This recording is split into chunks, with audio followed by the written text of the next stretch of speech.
So ito guys yung ginamitan ko ng spray foam, yung aking Fury. So ang tangke nito yung sa yung sa Enduro, yung sa Honda. Ito na yung tangke niya. So yung luma niyang tangke, ito na. Ito yung dating tangke. So ayan, ito yung tangke niya.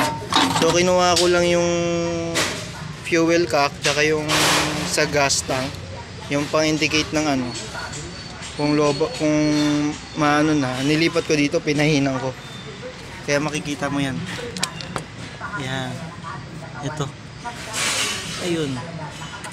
So ngayon, inano ko siya ng foam. Tapos minasilya ko na rin, kaso hindi pa tapos eh.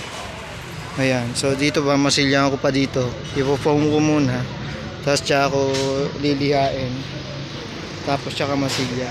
So antayin natin yung finished product niya. Ayan yung aking Fury. Tsaka lumapad na siya, tignan. Lumapad na, tignan niya. Mas sexy. Ayan. Diba? Pag nakaupo ka, ayan makikita mo. Diba? Medyo mukha na siyang big bike. So ayan siya.